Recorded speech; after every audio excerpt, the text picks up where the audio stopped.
Assalamualaikum and a very good morning, IP to the examiners. My name is Shahris bin Suhaimi, and today I would like to present to you about my final year project, which is the interconnection schemes for optimum generation of PV array under partial shading conditions. So my metric number is 198454. So let us see the abstract of my project on how did I conduct this project. So the increase of interest in renewable and clean energy has led to the increase of usage for solar photovoltaic PV system. So basically, there are a lot of people, either from the industry as well as from the residential areas, they took up the solar photovoltaic PV system because of their benefits lah. Although there are many benefits that PV system can offer, but there are also some challenges in operating the system. So what are the challenges? So one of the major concerns is the drop of performance of the PV arrays when partial shadings are imposed on them. So what is partial shading condition? So partial shading condition is a condition in which the solar PV panels are shaded due to the tall buildings like towers, like clouds, uh, bird dungs, and even dust. Thus, this project is presenting an overview of the types of interconnection schemes that can be adopted by the PV arrays to determine which interconnection scheme that can produce the most optimum outcome under various partial shading conditions. So we will see, in order to mitigate the partial shading conditions, what are the interconnection schemes that can be used in order to solve the problem. And to do that, two methods of conducting this project were performed, which are simulation and experiment. So based on the findings from this study, the interconnection schemes that produces the most optimum outcome under various partial shading conditions differs from one shading condition to the other. So basically, we have various partial shading conditions and we have various interconnection schemes. So one particular partial shading condition uh, is one particular interconnection scheme is not fit for all partial shading conditions. So it has its own specific interconnection scheme for each partial shading condition. Thus, this project discusses on the variety of interconnection schemes tested under various shading conditions.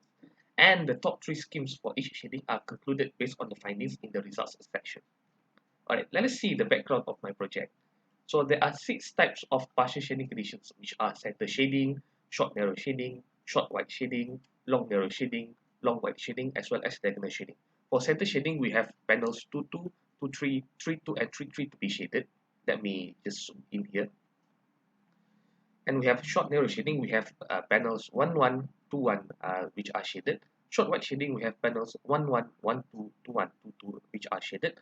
Long narrow shading, we have the first two columns here that are being shaded, and then we have the long wide shading, we have 3 columns here which are shaded, and the diagonal shading, we have panels 1, 1, 2, 2, 3, 3, and 4, 4, which are being shaded. And because of the partial shading conditions that are being caused of because of tall buildings, dust, as well as clouds. So these are the interconnection schemes that are being used in order to mitigate the problem. So we have traditional schemes and hybrid schemes. So why do we have these 2 schemes? So firstly, the researchers, they came up with traditional interconnection schemes in order to mitigate the problem of partial shading conditions. However, there are various problems occurring because of not optimum outcome, as well as there are various losses due to the ineffectiveness of the traditional schemes. So thus hybrid schemes are presented, or which are being introduced by these researchers. So for the traditional interconnection schemes, we have this A series, B parallel, C series parallel, D TCT, E bridge link, and F honeycomb. And for hybrid interconnection scheme, we have SP TCT, BL TCT, HC TCT, and BLHC. So now let us see the objectives that have been outlined in order to achieve the results from this project. So firstly, I need to investigate the maximum output power, the percentage of mismatch losses, and the fill factor of traditional and hybrid interconnection schemes under different partial shading conditions. So in order to investigate which interconnection scheme is the most optimum under each partial shading condition, so I need to investigate the maximum output power, the percentage of mismatch losses, and the fill factor. So these three are the parameters that are being used in order to ensure which interconnection scheme is the most optimum under each partial shedding condition. And secondly, to conduct a simulation and an experimental analysis on traditional interconnection schemes and hybrid interconnection schemes, as well as to verify the output parameters on both methods. So why did I want to do two methods? So basically, the first method of simulation, it is because of the nature of the simulation, which is a controlled environment, as well as for experimental analysis in which it is uncontrolled environment. So I need to compare and contrast between the outputs under the ideal condition, which is the simulation, and the practical condition under experimental condition lah, basically. And lastly, to propose an interconnection scheme that is the best fit for a particular partial shedding condition. So yeah, now let us see the methodology on how did I conduct the experiment. So of course, firstly, I wanted to perform the simulation analysis. So the interconnection schemes were first modeled on MATLAB Simulink. So first I modeled each interconnection scheme on MATLAB and Simulink, and then the partial shedding conditions were modeled based on irradiance level. So basically based on what you can see on this picture here, so these are the 4x4 PV array here that are being used in this project. So how did I model partial shedding condition? So basically to model the partial shedding condition, so we have the input irradiance here. So let's say for example, we have center shading. So for center shading, the irradiance for the middle four here we put as 0 irradiance, while the rest are left with 1000 watt per meter squared irradiance lah, basically. And then after that, I run the simulation and I collect the voltage at maximum power point, current at maximum power point, open circuit voltage, and short circuit current. So these these outputs were then collected to be used to calculate the power at maximum power point, percentage of mismatch losses, and the fill factor to be computed lah, basically. And after I finished with the simulation analysis, I continued with the modeling of the interconnection schemes using the real PV panels. So after I've modeled the interconnection schemes here, so how did I model the partial shedding conditions? So let's see the picture here, which is the center shedding condition as well. So based on this picture here, how did I model the shading condition? Is that I put the cardboard in order to model the shading condition lah, basically.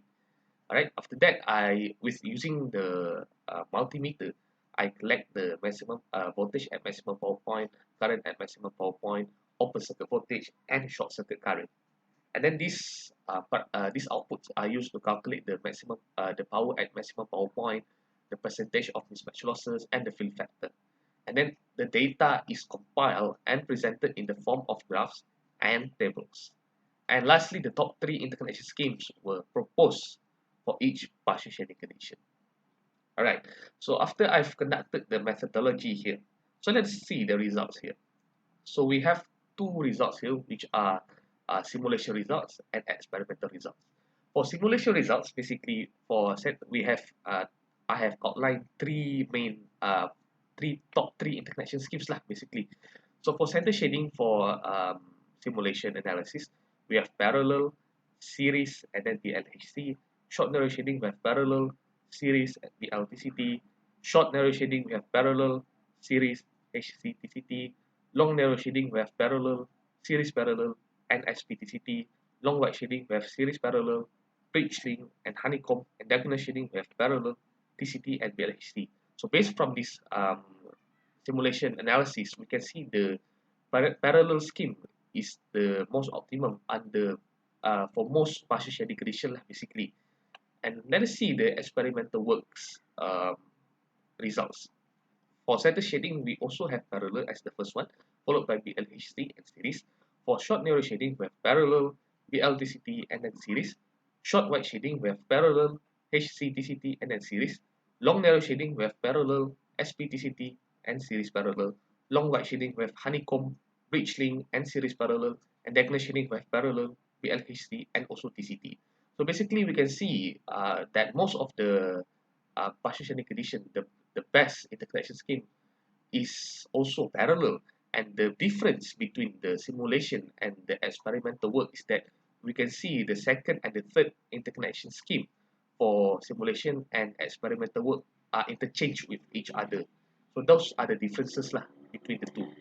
So ultimately, which one did I choose for the output for this project? So ultimately, the one that I chose for um, the output for this project is because is the simulation work. Why did I take simulation works outcome as the output project? So because there are a lot of constraints from the experimental work because of uh, when I perform the simulation experimental work, there is a change in irradiance of sunlight that uh, that causes the change of the output on the project lah basically. So the outcome might be altered. The outcome might not be reliable to be used, as well as because of the instrument used to measure the output for the experimental work is not as efficient as the one used in simulation. So that's why I took the simulation work, because simulation work is more reliable. It is under the controlled environment in which the irradiance is not changed due to the changes because of sunlight and something like that. And for conclusion, after a comparison was made between the outputs from the simulation work and the experimental work, the outputs from the simulation work are chosen as the overall outputs for this project. Like I explained earlier, this is due to the nature of the simulation work that is more reliable as compared to the experimental work. So basically, if I for the improvements for this project, what do I want to do next?